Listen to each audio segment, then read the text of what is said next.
અમરેલી નકલી પત્રકાંડનો મામલો હવે દિવસે ને દિવસે વધુ પેચીદો બનતો જાય છે, કારણ કે હવે આમ આદમી પાર્ટીના ગોપાલ ઇટાલિયાએ અમરેલી પોલીસ અને એમની સાથે જે પાયલ ગોટી છે તેમના જે વકીલ છે તેમની ઉપર સવાલ ઉઠાવ્યા છે. નમસ્કાર, નિર્ભય ન્યૂઝ સાથે હું છું રિદ્ધિ. હવે જ્યારે પાયલ ગોટી છે જે અમરેલીની જે પાટીદારની દીકરી છે તેમને જેલમાં લઈ જવામાં આવી, રાત્રે એમને પોતાના ઘરેથી પોલીસ સ્ટેશન લઈ જવામાં આવી, એટલે ત્યાં સૌથી પહેલા પોલીસ ઉપર સવાલ ઊભા થયા છે. પોલીસે એમનું જ્યારે સરઘસ કાઢ્યું તો એટલો સમય આ પાયલ ગોટીને પોલીસે ક્યાં રાખી હતી તેમને લઈને પણ તેમણે સવાલ ઊભા કર્યા છે. આખી કાનૂની પ્રક્રિયા અત્યારે ગોપાલ ઇટાલિયાએ સમજાવી છે અને ખાસ કરીને જે આ પાયલ ગોટી છે તેમના એ વકીલ છે એમના ઉપર પણ સવાલ ઉઠાવ્યા છે કે આ વકીલે કેમ આખી વાત કોર્ટમાં રજૂ ન કરી, કારણ કે પાયલ ગોટીને ઘરેથી લઈ જવામાં આવી, પોલીસ સ્ટેશનમાં રાખવામાં આવી, પછી સરઘસ કાઢવામાં આવ્યું. તે એ વચ્ચેના જેટલા કલાકો છે એમની સાથે પોલીસે શું કર્યું હતું તે બધું જ આ જે વાત છે તે કોર્ટમાં રજૂ કરવાની હોય છે. જે પાયલ ગોટીનું સરઘસ કાઢવામાં આવ્યું, વરઘોડો કાઢવામાં આવ્યો રિકન્સ્ટ્રક્શનના નામે, એ બધી જ વાત છે એ કોર્ટમાં રજૂ કરવાની હોય છે. તેમ છતાં વકીલે કોર્ટમાં રજૂ નહોતી કરી, એટલે અહીંયા એમના જે વકીલ છે એમની ઉપર અને પોલીસ ઉપર જે સવાલ થઈ રહ્યા છે અને આખી કાનૂની પ્રક્રિયા ગોપાલ ઇટાલિયા સમજાવી રહ્યા છે તે સાંભળીએ. હવે મારે એક વસ્તુ રજૂ કરવી છે કે પાયલબેનને રાત્રે 12 વાગ્યે, જે દિવસે રાત્રે 12 વાગ્યે પોલીસવાળા એરેસ્ટ કરી ગયા, એ દિવસે તારીખ હતી 27 તારીખની રાત હતી. 27 તારીખે સવારે શું થયું એ પહેલા જોઈએ. આ એક દિવ્ય ભાસ્કર છાપાનું કટિંગ છે. દિવ્ય ભાસ્કરનું 27 તારીખે એના વેબ વર્ઝનમાં, એનું જે વેબસાઇટ છે divyabhaskar.com.in માં, આ એનું 27 તારીખનું પેપર કટિંગ છે. 27 તારીખે સવારે આ જે પેલો ભાઈ કિશોર કાનપરિયા છે ભાજપનો, એ સવારે એસપી પાસે ગયેલ 27 તારીખે સવારે, અને એણે એમાં લખેલું છે, આ વાંચું છું કે અમરેલીના એમએલએ વિરુદ્ધ ગંભીર આરોપ લગાવાયા, તાલુકા પંચાયત પ્રમુખના નામે ડુપ્લિકેટ લેટર લખાયાની એસપીને ફરિયાદ. એસપીને ફરિયાદ કિશોરે પોતે આપેલી છે 27 તારીખે સવારે અથવા બપોરે અથવા ગમે ત્યારે. ઇન શોર્ટ, 27 તારીખે એસપીને ખબર હતી કે આ કિશોરના નામનો કોઈ નકલી લેટર બન્યો છે. પછી 27 તારીખે પોલીસ રાત્રે પાયલબેનને ગુંડાઓની જેમ કિડનેપ કરી અને પોલીસ સ્ટેશન લઈ આવ્યા. આખી રાત પોલીસ સ્ટેશનમાં બેસાડી રાખ્યા. જ્યારે પાયલબેનને પોતાના ઘરેથી ઉચકી આવ્યા ત્યારે ગુજરાતના કોઈ પણ પોલીસ સ્ટેશનમાં કે અમરેલીના કોઈ પણ પોલીસ સ્ટેશનમાં પાયલબેનની વિરુદ્ધમાં એફઆઈઆર થયેલ નહીં. આ મારી પાસે એફઆઈઆર ની કોપી છે અમરેલીની પાયલબેનના કેસની. એમાં અહીંયા સ્પષ્ટ લખ્યું છે એફઆઈઆર ની તારીખ 28/12/2024 અને સમય 5:30 એટલે સવારનો સમય હશે. પોલીસમાં 24 કલાકની ઘડિયાળ હોય, એટલે બપોરના 12 વાગ્યા પછી 13, 14, 15, 16 એવી રીતે લખાય, અને રાતના 12 વાગ્યા પછી 1, 2, 3 એમ લખાય. સવારના વહેલા 5:30 વાગ્યે આ એફઆઈઆર લખેલ છે 28 તારીખે. વગર એફઆઈઆર રાતના 12 વાગ્યે પાયલબેનને પોલીસે કિડનેપ કરી અને પોલીસ સ્ટેશન લઈ ગયા. પછી સવારે 5:30 વાગ્યે, રાતના 12 વાગ્યા પછી 28 તારીખ થઈ ગઈ. વહેલી સવારે 5:30 વાગ્યે કિશોર કાનપરિયાની સહીથી પોલીસે એફઆઈઆર લીધી છે. આ એફઆઈઆર ને આપણે પહેલા વાંચીએ. આ એફઆઈઆર માં એવું લખ્યું છે, કાનપરિયા એવું લખાવે છે કે કેમ કે 28 તારીખની એફઆઈઆર છે એટલે કાનપરિયા સવારે 5:30 વાગ્યે એવું લખાવે છે પોલીસ સ્ટેશનમાં જઈને, સવારે 5:30 કે ગઈકાલ તારીખ 27 ના રોજ હું મારા ઘરે હતો ત્યારે સવારના 9:34 વાગ્યે મને લાલાવદરના સરપંચ ચેતન ધાનાણીએ ફોન કર્યો અને કીધું કે તમારા લેટર પેડ ઉપર નાયબ દંડક કૌશિક વિરુદ્ધનું ટાઈપ કરેલ લખાણ સોશિયલ મીડિયામાં ફરે છે, તો આવું લખાણ કોણે કર્યું? અને આ વોટ્સએપનો મેસેજ કરેલ છે તે વાંચી લો. આમ એટલે કે એફઆઈઆર પ્રમાણે 27 તારીખે સવારે 9:34 આ કિશોરને ખબર પડી ગઈ હતી કે એના નામનો કોઈ નકલી લેટર બનાવ્યો છે. પછી 27 તારીખે આ કિશોર કાનપરિયાએ એસપીને પણ મળી લીધું, એસપીને ફરિયાદ આપી દીધી, બધું જ પતી ગયું.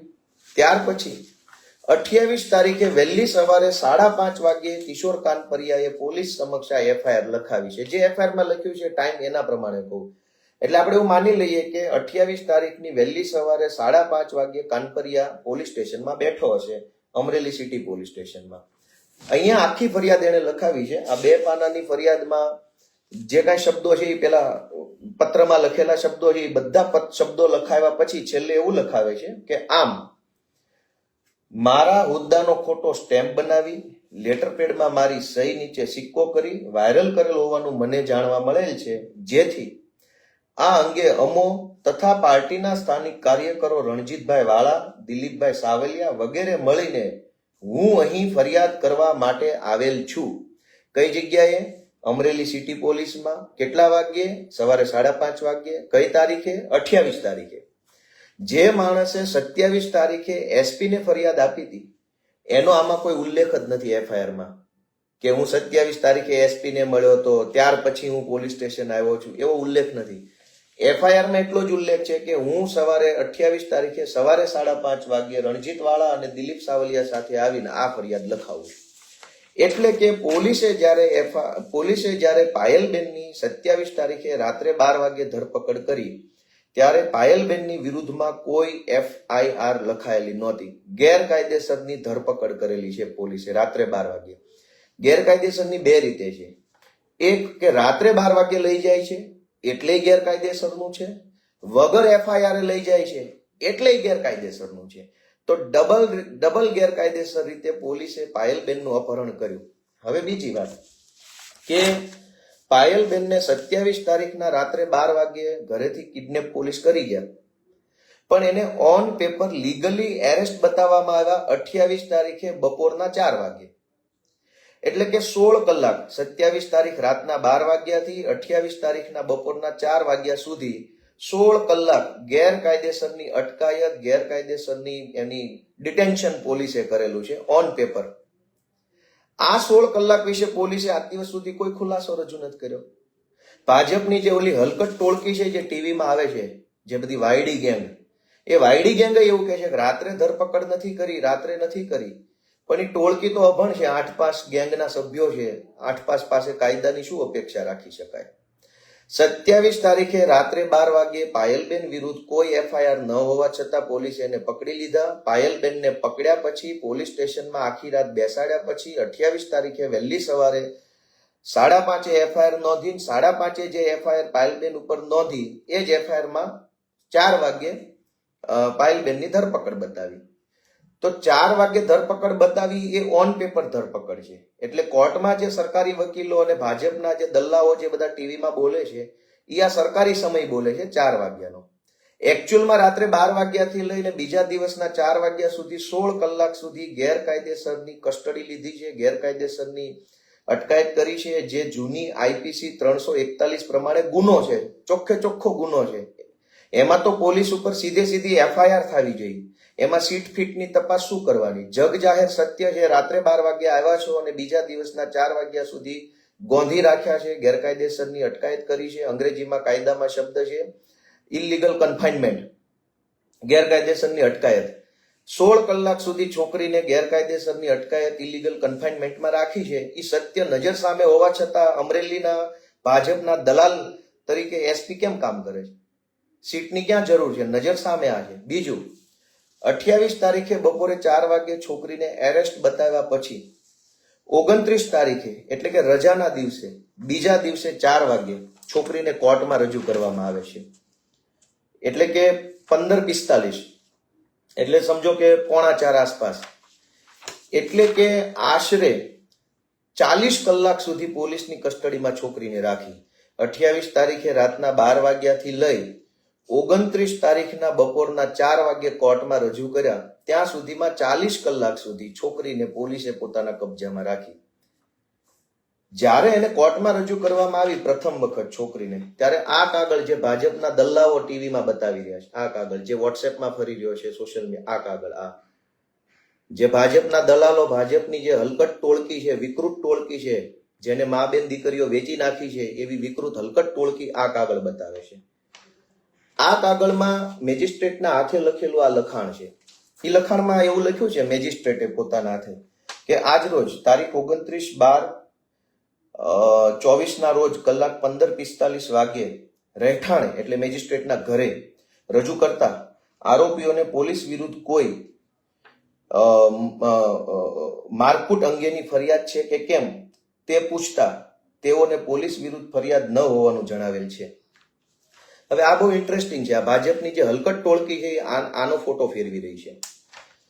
કોઈ પણ આરોપીને જ્યારે પોલીસ પકડે અને પ્રથમ 24 કલાક પછી જ્યારે પણ કોર્ટમાં લઈ જાય, ભારત આખા દેશની કોર્ટમાં નિયમ છે કે કોઈ પણ માણસને પોલીસ કોઈ પણ ગુનામાં સાચી રીતે કે ખોટી રીતે એરેસ્ટ કરે એ પછી એને જ્યારે કોર્ટમાં લઈ જાય ત્યારે જજ સૌથી પહેલા એને એ પ્રશ્ન પૂછે કે ભાઈ પોલીસ વિરુદ્ધ તમારે કોઈ ફરિયાદ છે?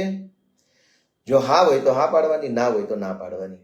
હવે મોટાભાગના કેસમાં શું થાય કે જિંદગીમાં પહેલી વખત જેને પોલીસ ભાળી હોય, પહેલી વખત જેની ઉપર એફઆઈઆર થઈ હોય, એને બહુ ડર લાગી ગયો હોય, એને ખબર ન હોય, અંદરથી રડવું આવતું હોય, આઘાત લાગી ગયો હોય, હવે મારા પરિવારનું શું થશે, હું છૂટીશ કે નહીં છૂટું, એટલી બધી ચિંતા હોય. પોલીસે 2-5 ધોકા માર્યા બી હોય તો મારીને પછી પોલીસે એવું કીધું હોય કોર્ટમાં કઈ બોલતો નહીં, નહીતર પાછું ફરીથી તારી પાસા કરી નાખશું ને તને રાજદ્રોહમાં આમ કરી નાખશું, એવી બધી ધમકી મારેલી હોય. એટલે હજારો એવા કેસ છે કે જેમાં પોલીસે માર માર્યો હોય પણ કોર્ટમાં જ્યારે જજ પૂછે ત્યારે આરોપી ના પાડી દે કે ના ભાઈ ના, મને માર માર્યો નથી. તો કોર્ટનું કાગળ જોઈએ તો આપણને એવું લાગે કે ભાઈ આરોપીને માર માર્યો નથી એટલે આરોપીએ જજને ના પાડી, પણ એકચ્યુઅલમાં તો માર માર્યો હોય છે. પણ અહીંયા નવો પ્રશ્ન છે. આ ભાજપની જે હલકટ ટોળકી છે જે ટીવીમાં આવીને બોલબચ્ચન વેડા કરે છે, આમ આદમી પાર્ટીની સરકાર આવે એટલે ગધેડાની વાહે બાંધીને ઢહડવાના છે આ બધાને, લુગડા કાઢીને.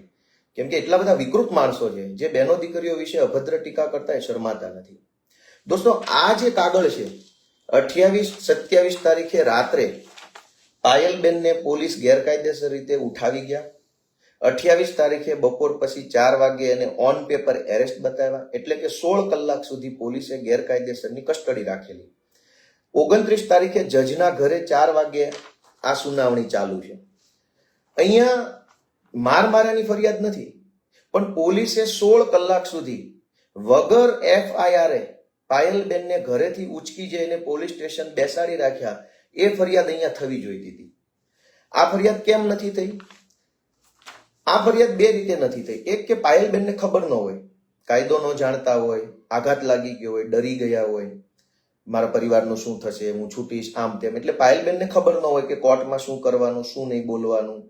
એટલે બની શકે, અથવા પાયલબેનને એ પણ ન ખબર હોય કે વગર FIR અને FIR હોય તો પણ પોલીસ 16 કલાક સુધી અધરો અધર ઉપલક એમ જ એરેસ્ટ બતાવ્યા વગર પોલીસ સ્ટેશનને ગોંધી રાખી શકે નહીં.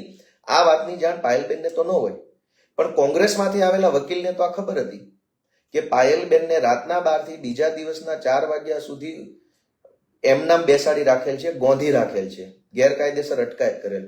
તો કોંગ્રેસના વકીલે ત્યાં કોર્ટમાં જ્યારે મેજિસ્ટ્રેટના ઘરે જ્યારે રજૂ કર્યા ત્યારે આ વાંધો ઉઠાવવાની જરૂર હતી કે પોલીસે 16 કલાકની ગેરકાયદેસર અટકાયત આ બેનની કરેલ છે. જે મુદ્દો કોંગ્રેસના વકીલે કોર્ટમાં નથી ઉઠાવ્યો, હવે પોતાને નહીં ખબર હોય નહીં ઉઠાવ્યો હોય, કે કોઈએ ના પાડી હશે નહીં ઉઠાવ્યો હોય, કે કોંગ્રેસના લોકો ભાજપ સાથે મળી ગયા હોય, એ ભગવાન જાણે. પણ જ્યારે પાયલબેનને ફર્સ્ટ ટાઈમ કોર્ટમાં રજૂ કરવામાં આવ્યા ત્યારે ખરેખર એમને માર નથી મારવામાં આવ્યો. એ તો એમણે પોતે કબૂલ્યું છે કે ત્યારે માર નથી માર્યો. ત્યારે માત્ર પ્રશ્ન હતો ગેરકાયદેસર રીતે 16 કલાક ગોંધી રાખવાનો. આ પ્રશ્ન વકીલે ઓન પેપર લાવવાનો હતો, જે કોંગ્રેસના વકીલે એ કામ નથી કર્યું. હવે કોના કહેવાથી નથી કર્યું એ રામ જાણે. હવે આ કાગળ છે એમાં માર નથી માર્યો એ સત્ય છે, કેમ કે તે દિવસે માર નતો માર્યો, તે દિવસે ખાલી 16 કલાક ગોંધી રાખ્યા હતા. પણ એ 16 કલાક ગોંધી રાખ્યાની ફરિયાદ ઓન પેપર કોંગ્રેસના વકીલ લાવ્યા નથી, અને પાયલબેનને એટલી ખબર ન હોય, કેમ કે એણે જીવનમાં ક્યારેય કોર્ટ, પોલીસ, જજ એવું જોયું ન હોય આરોપી તરીકે. હવે બીજી વાત કે આ જે કાગળ રજૂ થયો છે 29 તારીખ વાળો, એમાં રિમાન્ડ માંગવામાં આવ્યા. એટલે એક દોઢ દિવસના રિમાન્ડ મળ્યા, સોમવાર બપોર સુધીના. રિમાન્ડમાં પોલીસ હવે બધા આરોપીને પાછા લઈ ગઈ કોર્ટેથી. કોર્ટે રજૂ કર્યા, કોર્ટે પૂછ્યું માર માર્યો છે, કોઈને માર તો માર્યો નથી, એટલે ના પાડી દીધી. પણ પેલી 16 કલાકની જે ગેરકાયદેસરની કસ્ટડી છે એનો ઉલ્લેખ ક્યાંય ઓન પેપર આવ્યો નહીં, એટલે પોલીસના જે રિમાન્ડની માંગણી હતી એ મંજૂર થઈ ગઈ. જો ગેરકાયદેસર કસ્ટડીનો પ્રશ્ન વકીલે ઉઠાવ્યો હોત તો રિમાન્ડ મંજૂર થતા પહેલા એ પ્રશ્ન ઉપર પોલીસે ખુલાસો રજૂ કરવો પડ્યો હોત. પોલીસ કોઈ ખુલાસો ન રજૂ કરી શકે અને રિમાન્ડ પણ ન મળે. પણ રિમાન્ડ મળ્યા એટલે પોલીસ પાછા લાવ્યા. કઈ તારીખે? 29 તારીખે, 30 તારીખ આખો દિવસ અને સોમવારે બપોર રજૂ કરવાના હતા. હવે એને પાયલબેનને તે દિવસે રાત્રે મારવામાં આવ્યો, દિવસે સરઘસ કાઢવામાં આવ્યું. હવે જ્યારે રિમાન્ડ પૂરા થયા પછી ફરીથી પાયલબેનને કોર્ટમાં લઈ જવામાં આવ્યા, બધા આરોપીને કોર્ટમાં લઈ જવામાં આવ્યા. ઇન બિટવીન જે સરઘસ કાઢ્યું તો એ વિડીયો આખા ગુજરાતમાં વાયરલ થઈ ગયો. આખા ગુજરાતે એ વિડીયો જોયો. રિમાન્ડ દરમિયાન પોલીસે સરઘસ કાઢ્યું, પોલીસે પટ્ટાનો માર માર્યો. આ બે ઘટના રિમાન્ડ દરમિયાન બની. તો રિમાન્ડ પૂરા થયા પછી ફરીથી જ્યારે મેજિસ્ટ્રેટ સમક્ષ આરોપીને રજૂ કરવામાં આવ્યા ત્યારે પણ કોંગ્રેસના વકીલે સરઘસ કાઢ્યું છે એવું લેખિતમાં કોર્ટની સમક્ષ મૂક્યું નહીં. જે વાત આખા ગુજરાતમાં ચર્ચા થઈ ગઈ હતી એ વાત કોર્ટના રેકોર્ડ ઉપર ન આવી. શું કામ? કે કોંગ્રેસના વકીલે કોર્ટમાં લખીને આપ્યું જ નહીં. કોના કહેવાથી ન આપ્યું, કોનું સેટિંગ કોની હારે હોય એ તો ભગવાન જાણે, રામ જાણે, એમાં આપણે નથી પડતા. પણ બીજી વખત કોર્ટમાં પાયલબેનને રજૂ કરવામાં આવ્યા ત્યારે એને માર પણ મારવામાં આવ્યો હતો અને સરઘસ પણ કાઢવામાં આવ્યું હતું. આ બંને વસ્તુ કોર્ટના રેકોર્ડ ઉપર કોંગ્રેસના વકીલે મૂકી નહીં. એટલે શું થયું કે એટલે એમના જામીન મળવા પાત્ર જે હતા, બરાબર, એ જામીન ન મળ્યા. કેમ કે લેડીઝને જામીન મળવા માટેની અલગ કન્ડિશન હોય છે. જૂની CRPC 437 પ્રમાણે મહિલાઓને વિશેષ છૂટ મળેલી છે. એ સિવાય તમામ જે ગુનાઓ છે એમાં એક કલમ 338 નો જે ઉમેરો થયો હતો કે 10 વર્ષની સજાપાત્ર ગુનો તો છે પરંતુ ટ્રાયલેબલ બાય મેજિસ્ટ્રેટ કોર્ટ છે, એટલે કે નીચેની અદાલત દ્વારા ચલાવવા પાત્ર ગુનો છે. એટલે કે આ જે કાગળ જે ભાજપની હલકટ ટોળકી ફેરવે છે, આ કાગળની વાસ્તવિકતા જે રીતે બતાવવામાં આવે છે એવી નથી.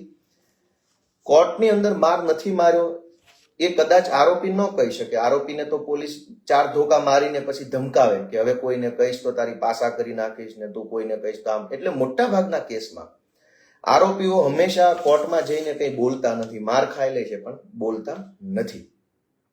એટલે કાગળ ઉપર એવું લખ્યું છે કે આરોપીને માર માર્યાની ફરિયાદ નથી, પણ માર માર્યા સિવાયની જે સૌથી મહત્વની ગંભીર ફરિયાદ છે એ છે 27 તારીખે રાતના 12 વાગ્યે પાયલબેનને પોલીસે કિડનેપ કરી 16 કલાક સુધી પોલીસ સ્ટેશનની અંદર ગોંધી રાખી 28 તારીખે 4 વાગે એરેસ્ટ બતાવી. એ સૌથી મોટો ગંભીર ગુનો છે. એના ઉપર ભાજપની હલકટ ટોળકી કે ભાજપના દલાલ SP કે પોલીસ વાળા કેમ નથી બોલતા કે 16 કલાક સુધી એક છોકરીને બેસાડી રાખી, પછી 24 કલાક લોકઅપમાં રાખ્યા, પછી બીજા 24 ને બીજા 12 કલાકના રિમાન્ડ મેળવ્યા. એમ કુલ 70 કલાક સુધી એક છોકરીની પોલીસે કસ્ટડી રાખી.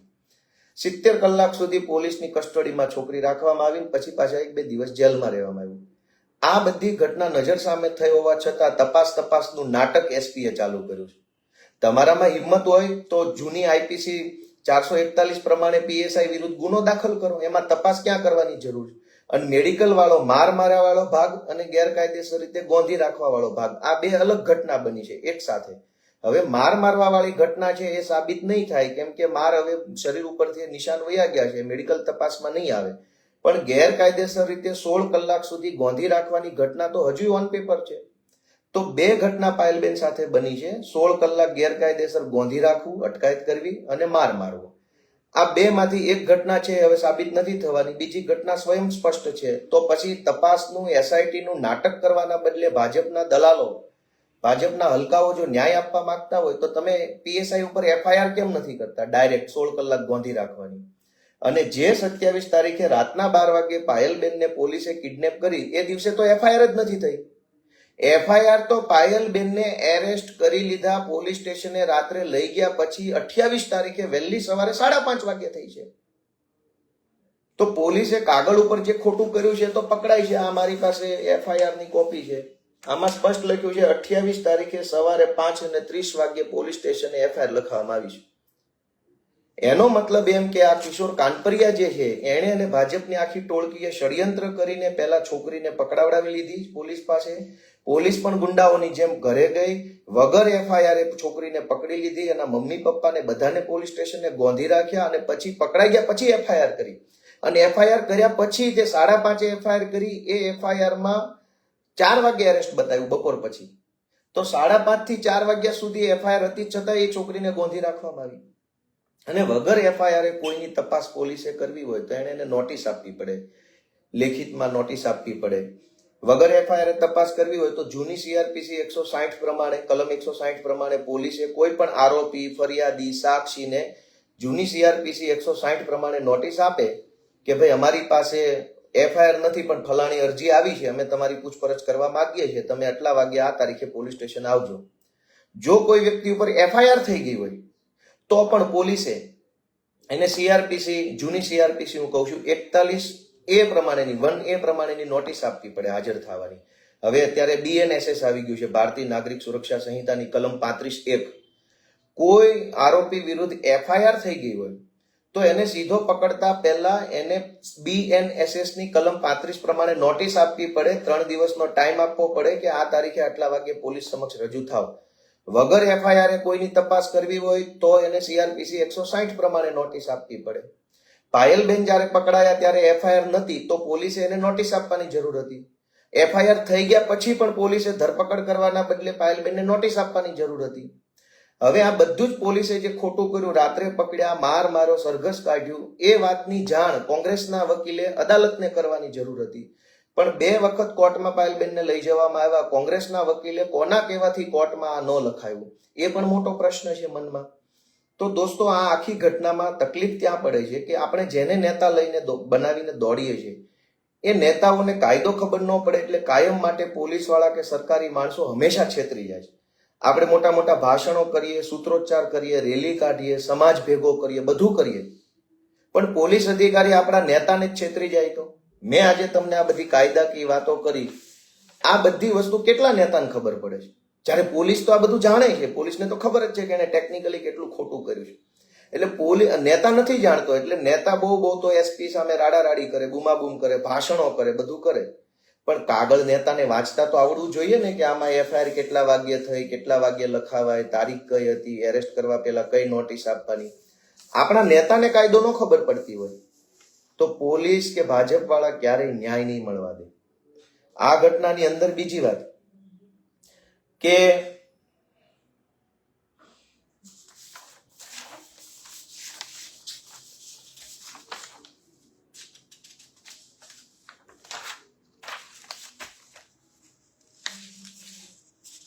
હવે આ ઘટનામાં એક બીજી મહત્વની વાત છે કે આ એફઆઈઆર વહેલી સવારે 5:30 વાગ્યે ક્યાં લખવામાં આવી છે કે એલ ખટાણા પીઆઈ, એનું નામ આખું છે કમલેશ લક્ષ્મણભાઈ રબારી, પોલીસ મથકનો હવાલો નહીં કે હા બસ કે L Khatana PI, Amreli city police station, આમાં લખ્યું છે. પણ આની તપાસ કોણ કરે છે? જયકુમાર મેરુભાઈ પરમાર, JM પરમાર. હવે જનરલી ગમે તે પોલીસમાં એવું હોય છે કે કોઈ પણ પોલીસ સ્ટેશનમાં ગુનો નોંધાય તો તપાસ એ જ પોલીસ સ્ટેશનની અંદર થતી હોય છે, પણ કોઈ વિશિષ્ટ કેસ હોય તો લેખિત આદેશ કરીને તપાસને બીજા અધિકારીને સોંપવામાં આવે. પણ બીજા અધિકારીને સોંપે તો બહુ તો 1 દિવસ પછી સોંપે, 2 દિવસ પછી સોંપવામાં આવે, 5 દિવસ પછી સોંપવામાં આવે, અઠવાડિયા પછી સોંપ, એવું શક્ય છે. પણ જે દિવસે એફઆઈઆર લખાય તે જ દિવસે લખ્યા પછીની બીજી સેકન્ડે કોઈ બીજા અધિકારીને સોંપવામાં આવે એવું બહુ ઓછું બનતું હોય. અહીંયા આ જે 2 એફઆઈઆર છે એમાં અહીંયા KL ખટાણાનું નામ લખ્યું, જે અમરેલી સિટી પોલીસ ઇન્સ્પેક્ટર છે. આણે 5:30 વાગ્યે આખી એફઆઈઆર લખ્યા પછી તરત JM પરમારને આ તપાસ સોંપી દીધી છે. તો આ તપાસ JM પરમારને તાત્કાલિક સોંપવાનો આદેશ કયા ભાજપ વાળાના કહેવાથી આપવામાં આવ્યો? કેવી રીતે આ JM પરમારને તપાસ સોંપવામાં આવી? બીજી બહુ મહત્વની વસ્તુ કે આ ગુનો જ્યારે નોંધાયો, જ્યારે આ હું એફઆઈઆર ની વાત કરું છું, આ એફઆઈઆર છે સવારે 5:30 વાગે કે જ્યારે પાયલબેનની ધરપકડ થઈ ચૂકી છે, એ વખતે એફઆઈઆર જ્યારે પોલીસે લખી ઓનલાઈન ચડાવી ત્યારે કઈ કલમ લાગેલી છે? 336(2), 336(3), 336(4), 340, 353, 356, 356, 319 અને 66 આટલી કલમ લાગેલી છે. કાયદા પ્રમાણે આ બધી જ કલમ, બહુ સમજવા જેવા પોઈન્ટ ઉપર હું વાત કરું છું, કાયદા પ્રમાણે આ બધી જ કલમ 7 વર્ષ અથવા 7 વર્ષ કરતા ઓછી સજાને પાત્ર ગુનાની કલમ છે. એટલે કોઈ કલમમાં 2 વર્ષની સજા હોય, કોઈ કલમમાં 6 મહિનાની, કોઈ કલમમાં 3 વર્ષની, કોઈ કલમમાં 5 વર્ષની, પણ 7 વર્ષ કરતા વધુ સજાની જોગવાઈ હોય એવી એક પણ કલમ એફઆઈઆર લખાય ત્યારે નહોતી. એફઆઈઆર ક્યારે લખાય? 28 તારીખે સવારે 5:30. તો એફઆઈઆર લખાઈ ગયા પછી 28 તારીખ આખો દિવસ આ એફઆઈઆર 7 વર્ષ અથવા 7 વર્ષ કરતા ઓછી સજાને પાત્ર ગુનાની એફઆઈઆર હતી. ઇન્ટરેસ્ટિંગ વાત છે. હવે કાયદામાં એવી જોગવાઈ છે કે જે એફઆઈઆરમાં ભલે ગમે તેટલી કલમ લાગે પણ 7 વર્ષ અથવા 7 વર્ષ કરતા ઓછી સજાને પાત્ર ગુનાની કલમો લાગેલ હોય એવા ગુનામાં પોલીસે કોઈની ધરપકડ કરવી નહીં, પરંતુ નોટિસ આપવી. કઈ નોટિસ? BNSS 35 મુજબની નોટિસ આપવી, જેને જૂની CRPC માં 41(1)A ની નોટિસ કહેવાય. જે ગુનામાં 7 વર્ષ કરતા ઓછી સજાની કલમો લાગેલ હોય એ ગુનામાં પોલીસે કોઈની ધરપકડ કરવી નહીં, પરંતુ નોટિસ આપવી, હાજર રહેવાની, 3 દિવસની, 5 દિવસની. પાયલબેનને જ્યારે બપોરે 4 વાગે ઓન પેપર એરેસ્ટ બતાવ્યા, જે દિવસે 28 તારીખે બપોરે 4 વાગે પાયલબેનને એરેસ્ટ બતાવ્યા, ત્યારે એકચ્યુઅલમાં એફઆઈઆર 7 વર્ષ કરતા ઓછી સજાને પાત્ર ગુનાની કલમો વાળી એફઆઈઆર હતી અને એટલે પોલીસને પાયલબેનને એરેસ્ટ કરવાનો હક નહોતો. પોલીસે પાયલબેનને લીગલ નોટિસ આપવાની હતી, 3 દિવસમાં હાજર રહેવાનો ટાઈમ આપવાનો હતો. એ વાત પોલીસે ખોટું કર્યું છે. એક તો રાત્રે 12 વાગ્યાથી બપોરના 4 વાગ્યા સુધી 16 કલાક બેસાડી રાખ્યા. એક તો એફઆઈઆર ન હોવા છતાં પાયલબેનને એરેસ્ટ કર્યા. એફઆઈઆર થયા પછી પણ એરેસ્ટ કરવાનો પોલીસને પાવર નહોતો, કેમ કે 7 વર્ષ કરતા ઓછી સજા પાત્ર ગુનો છે. પાયલબેનને નોટિસ આપવાની હતી, એ નોટિસ પણ પોલીસે નથી આપી. આટલી ગંભીર પોલીસે ભૂલ કરી હોવા છતાં કોંગ્રેસના વકીલે કોર્ટમાં એક પણ વસ્તુ લેખિતમાં આપી નથી. એ કોના કહેવાથી ન આપી એ પણ મોટો પ્રશ્ન છે. હજુ આગળ કે પછી પોલીસે મગજ વાપર્યું કે આ તો બધી 7 વર્ષ કરતા ઓછી સજાને પાત્ર કલમ છે, એટલે પોલીસે પાછળથી કલમનો ઉમેરો કરાવડાવ્યો. 338 નવી કલમ 338 નો ઉમેરો કરાવ્યો, જે 10 વર્ષની સજા પાત્ર કલમ છે.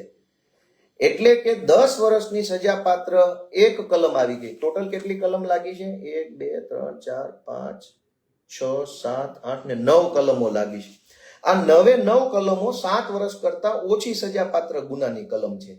એટલે પોલીસ કોઈને એરેસ્ટ કરી શકે નહીં, છતાંય પોલીસે એરેસ્ટ કરી લીધા, જે ગુનો છે ગંભીર પ્રકારનો. એટલે પોલીસે પાછળથી કલમ 338 એડ કરી. 338 10 વર્ષ સુધીની સજાપાત્ર ગુનો છે. 7 વર્ષ કરતા ઉપરની સજાપાત્ર ગુનો હોય તો પોલીસ કોઈ પણ માણસને વગર નોટિસ આપે એરેસ્ટ કરી શકે છે. એટલે પોલીસે એક ભૂલ કરી અને પાછળથી 338 નો ઉમેરો કરી અને ભૂલ ઢાંકવાની કોશિશ કરી. આ બધી વસ્તુ પાયલબેનને ન ખબર પડતી હોય પણ વકીલને તો ખબર પડતી હોય ને, કોંગ્રેસ પાર્ટીના. તો કોંગ્રેસ પાર્ટીના વકીલે આટલી બધી ગંભીર ભૂલો અદાલત સમક્ષ ન મૂકી અને એટલે જ હવે ભાજપની જે હલકી ટોળકી છે, બોગસિયાઓ છે, એ આ કાગળ ફેરવી જાય. શું કામ?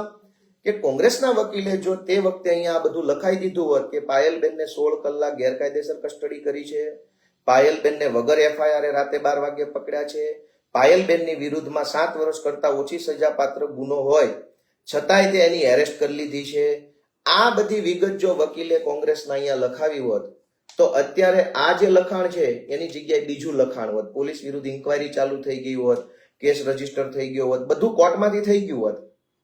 પણ એ બધું નથી થયું. શું કામ? કે આપણા આગેવાનોને તો કઈ કાયદો આવડતો નથી. બસ ભાષણો કરીએ, ન્યાય અપાવી દઉં, આમ કરી દઉં, તેમ કરી દઉં. આપણે ભાષણ સાંભળીએ, આપણને એમ થાય કે ન્યાય મળશે, પણ ન્યાય એક એક ઝીણામાં ઝીણી વસ્તુ ઉપર નજર રાખવાથી મળે. એમના ન્યાય કેવી રીતે મળશે? એટલે મારું આ બધા કાગળ ઉપરથી એટલું જ કહેવાનું છે કે અત્યારે જે સીટનું નાટક ચાલે છે એ નાટક હજુ પણ કરવાની ભાજપના એજન્ટોએ જરૂર નથી. પ્રાઇમા ફેસી કાયદાનો શબ્દ છે, પ્રથમ દર્શની રીતે, એટલે કે સીધી નજરે, પહેલી નજરે ગુનો બનતો હોય એવું દેખાય એને પ્રાઇમા ફેસી ગુનો કહેવાય. ઘણી વખત ગુનો છે કે નહીં એ તપાસ કરવા માટે થોડોક ટાઈમ લાગે, નક્કી કરવામાં કે ગુનો હશે કે નહીં હોય. અમુક ઘટના એવી હોય જે સ્વયં સ્પષ્ટ હોય, જેમ કે કોઈને છરો મારી દે તો એમાં વિચારવાની જરૂર નથી, ગુનો છે જ. પણ ધારો કે કોઈ એક વ્યક્તિ 2 વ્હીલર લઈને માર્કેટમાં જાય, દુકાનમાંથી પાછો આવે અને એક સરખી 2 ગાડી બાજુમાં પડી હોય, આપણી ગાડી હોય એવી જ ગાડી બાજુમાં પડી હોય, અચાનક ચાવી લગાવે, ચાવી લાગી જાય ને બીજાની ગાડી લઈને વયો જાય, ચોરી કરવાનો ઈરાદો ન હોય પણ એક સરખી બે ગાડી પડી હોય એટલે આપણને ભૂલ થઈ જાય, ખ્યાલ ન રહે ઉતાવળમાં, પછી પેલો માણસ ચોરીની ફરિયાદ લખાવા જાય, તો ત્યાં એક વખત એવું વિચારવું પડે કે ખરેખર ચોરી થઈ છે કે ભૂલથી એક ગાડી બદલાઈ ગઈ. કેમ કે આપણી પોતાની ગાડી તો ત્યાં પડી હોય, જેની ગાડી વહી ગઈ છે એને એવું લાગે છે કે ચોરી થઈ છે, આપણે એની ગાડી લઈને જતા રહ્યા, આપણી ગાડી ત્યાં પડી છે, એટલે પોલીસ ગુનો છે કે નહીં એ તપાસવા માટે થોડોક ટાઈમ લેવો પડે. જે ઘટના સ્વયં સ્પષ્ટ છે, જેમાં નક્કી જ છે કે આ ખોટું જ છે, હળાહળ ખોટું છે, એમાં સીટ કેવી? જે ઘટનામાં 16 કલાક સુધી ગેરકાયદેસર વગર FIR પોલીસે ગેરકાયદેસર ગોંધી રાખ્યા છે, એ ઘટના નજર સામે છે, એની સીટની તપાસ કેવી રીતે કરશો? જે FIR નોંધાઈ ગયા પછી પણ 7 વર્ષ કરતા ઓછી સજાપાત્ર ગુનો હતો એટલે પાયલબેનને લીગલ નોટિસ આપીને છોડી મૂકવાના હતા. એ કેસમાં લીગલ નોટિસ ન આપીને ધરપકડ કરી, એ ગુનો બની ગયો છે, ઓન પેપર ડોક્યુમેન્ટ ઉપર આવી ગયો છે. પછી શું સીટ બીટની જરૂર છે? જે પટ્ટાનો માર માર્યો છે એ પટ્ટા હવે મેડિકલ તપાસમાં આવવાના નથી. તમારે ન્યાય જ આપવો હોય, ભાજપના દલ્લાઓએ, ભાજપના હલકાઓએ જો ન્યાય કરવો હોય આ ઘટનામાં, પોલીસે જો ન્યાય કરવો હોય તો આ બે ઘટના છે. જે ઘટના ઉપર તમે આજે FIR કરી શકો છો, સીધો PI પરમાર વિરુદ્ધ ગુનો દાખલ કરવો જોઈએ, એની ધરપકડ કરવી જોઈએ, કોર્ટમાં રજૂ કરવા જોઈએ, આટલા કાગળ તો છે જ. દોસ્તો, આપણે વિચારવાનું છે કે ઘણી વખત આગેવાની લેનારા માણસોને કાયદાનું નોલેજ ન હોય તો પોલીસવાળા કે સરકારી માણસો છેતરી જાય. ઝીણી કાયદાની નાનામાં નાની બાબત છે, એ બધું બધા નથી જાણતા હોતા. મેં અભ્યાસ કરીને મને 2-3 દિવસથી ખૂબ દુઃખ લાગતું હતું કે કોને કેવું, ટીવી વાળા તો બધું બતાવતા નથી. જે કઈ બોલીએ 4 મિનિટનો વિડીયો રેકોર્ડ કરે, એમાંથી માંડ 40 સેકન્ડ આપણી બતાવે, એ રીતે જે બોલવાથી વિવાદિત છે એવું દેખાય એટલું જ બતાવે. આટલી લાંબી વાત કોને સમજાવી કે કોર્ટ કચેરીની અંદર કોંગ્રેસના વકીલે આવું કર્યું છે, પોલીસે આવી ભૂલ કરી છે? હવે આ પોલીસ અત્યારે મેડિકલના નામે ટાઈફાઓ કરે છે ભાજપના કહેવાથી, તો તમે જે 16 કલાક ગેરકાયદેસર ગોંધી રાખ્યા છે એની તપાસ કરો. 7 વર્ષની સજા હોવા છતાંય તમે નોટિસ બજાવ્યા વગર એરેસ્ટ કરી લીધા, એની સજા કરો. એની તપાસ નથી કરતા, પણ તમાશો ચાલુ કર્યો છે સીટના નામે, SIT ના નામે SPએ તમાશો ચાલુ કર્યો, ભાજપના દલ્લાઓએ તમાશો ચાલુ કર્યો છે, અને આ કાગળ બતાવી અને એક નિર્દોષ દીકરીની આબરૂ ઉતારવાના ધંધા ચાલુ કર્યા છે. તો મારી બધાને એટલી જ વિનંતી છે કે તમને મારી વાત યોગ્ય લાગી હોય, જાણવા જેવી લાગી હોય, વધુ ને વધુ લોકો સુધી પહોંચાડો. ફોન કરીને કહેજો કે ગોપાલભાઈનો આખો વિડીયો જોવો એમ.